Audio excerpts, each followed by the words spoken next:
Hi friends नमस्ते welcome to అమ్మవారికి రెండో రోజు ప్రసాదము చింతపండు పులిహార తయారు చేసే విధానం చాలా ఈజీగా చాలా టేస్ట్గా చూపించబోతున్నాను. ఇదే విధంగా ట్రై చేసి మీకు ఎలా ఉందనేది కామెంట్స్లో తెలియజేయండి. ఈ చింతపండు పులిహార తయారు చేసే విధానం. పులిహార తయారు చేసుకోవడానికి ఒక గ్లాస్ రైస్ అనేది నేను ఎలక్ట్రికల్ కుక్కర్లో వేస్తున్నానండి. గ్లాస్ రైస్ తీసుకున్నాను. ఒక 3-4 టైమ్స్ వరకు కూడా బాగా క్లీన్ చేసుకోవాలి. బాగా క్లీన్ చేసుకున్న రైస్ లో మొత్తం మనం ఏ గ్లాస్ తో అయితే మనం రైస్ తీసుకున్నామో సేమ్ గ్లాస్ తోని 2 గ్లాసెస్ వాటర్ యాడ్ చేస్తున్నానండి. 2 గ్లాసెస్ వాటర్ యాడ్ చేస్తున్నాను. 1/2 టేబుల్ స్పూన్ పసుపు. దీనిలోనే పసుపు యాడ్ చేసుకోవడం వల్ల రైస్ అంతా కూడా మంచిగా కలుస్తుందండి. బాగా కలుపుకుందాము. ఒక 1/2 టేబుల్ స్పూన్ అండి.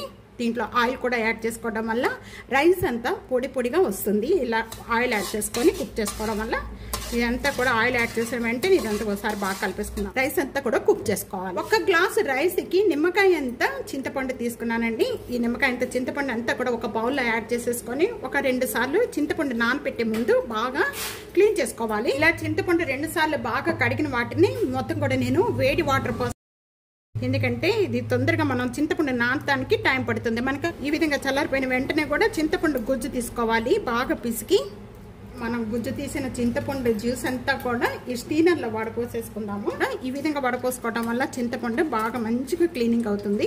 ఇక్కడ చింతపండు గుజ్జు అంతా కూడా రెడీ అయిపోయింది. ప్యాన్లో 3 టేబుల్ స్పూన్ ఆయిల్ యాడ్ చేస్తున్నాను. చింతపండు పులిహారని రకరకాల పద్ధతిలో తయారు చేస్తూ ఉంటారండి.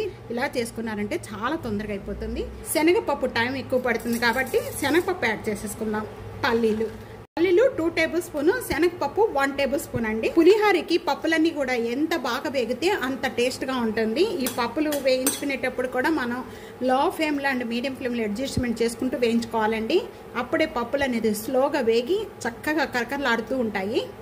ఇక్కడ ఇలా వేగిపోయిన వెంటనే 1 టేబుల్ స్పూన్ జీడిపప్పు యాడ్ చేస్తున్నాను.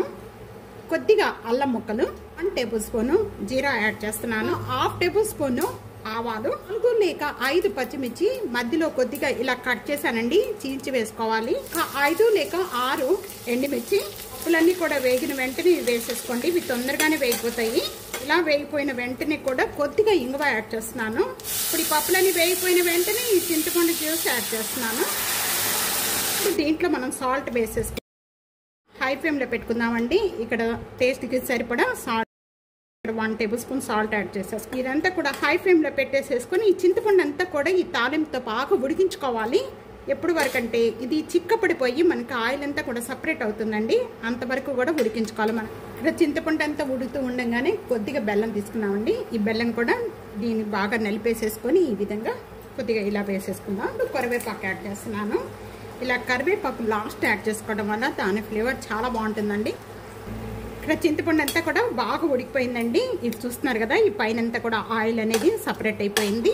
స్టవ్ బంద్ చేసేసుకొని ఇదంతా కూడా బాగా చల్లార్చాలండి. వేడి మీద అనేది పులిహార కలుపుకోకూడదు. రైస్ చల్లార్చుకోవాలి. పులిహార చింతపండు మనం తయారు చేసుకుని కూడా బాగా చల్లారిపోయిన వెంటనే కూడా దాంట్లో వేసుకొని కలుపుకోవాలండి. వేడి మీద అనేది పులిహార అస్సలు కలుపుకండి. ఇక్కడ రైస్ అంతా కూడా కుక్ అయిపోయిందండి. ఇప్పుడు చూద్దాము, చల్లార్చుకుందాము. ఈ విధంగా చూస్తున్నారు కదా, రైస్ అంతా కూడా ఈ విధంగా పొడి పొడిగా ఉండాలండి. కరివేపాకు యాడ్ చేస్తున్నాను. చిన్న చిన్న పీసెస్గా కట్ చేసుకొని రైస్ అంతా కూడా బాగా చల్లారిపోయిందండి. ఈ విధంగా పట్టుకొని ఉంటే మనకి గోరువెచ్చగా ఉండాలన్నమాట.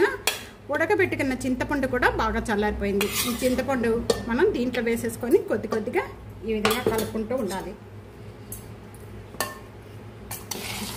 ఈ విధంగా బాగా కలిపేసుకోవాలి. ఇప్పుడంతా ఈ రైస్కి బాగా పట్టించేసేయాలి. మనం వేసుకున్న చింతపండు అంతా కూడా ఈ విధంగా మొత్తం కూడా వేసేసుకోవాలి. చేత్తోనే కలిపితే బాగుంటుందండి. పులిహారకి ఎప్పుడు కూడా మనం చేత్తోనే కలుపుకోవాలి. చేత్తో కలుపుకోవడం వల్ల మనకి పులిహార బాగా చింతపండు అంతా రైస్కి ఈ విధంగా కలుపుకోవడం వల్ల తీసుకున్న చింతపండు అంతా కూడా కరెక్ట్గా సరిపోయిందండి. కలర్ఫుల్గా ఉందో. ఇక దీంట్లో ఏమీ వేసుకోని అవసరం లేదండి. ఈ విధంగా చింతపండు పులిహార మనం ఒక బౌల్లోకి యాడ్ చేసుకుందాం అమ్మవారికి ప్రసాదం పెట్టడానికి. ఇలా తయారు చేసుకోవడం వల్ల చాలా టేస్ట్గా చాలా తొందరగా అయిపోతుందండి. అమ్మవారి ప్రసాదం రెండవ రోజు పులిహార రెడీ అయిపోయిందండి. రెండవ రోజు అమ్మవారికి నైవేద్యం చింతపండు పులిహార. ఈ విధంగా తప్పకుండా ట్రై చేయండి. చాలా తొందరగా అయిపోతుంది, చాలా టేస్ట్గా ఉంటుంది. ఇదే విధంగా ట్రై చేసి మీకు ఎలా ఉందనేది కామెంట్స్లో తెలియజేయండి. వీడియో నచ్చితే కనుక ఫ్యామిలీకి, ఫ్రెండ్స్కి video share and like, comment, subscribe చేసుకోవడం అస్సలు మర్చిపోవద్దండి. Thank you for watching.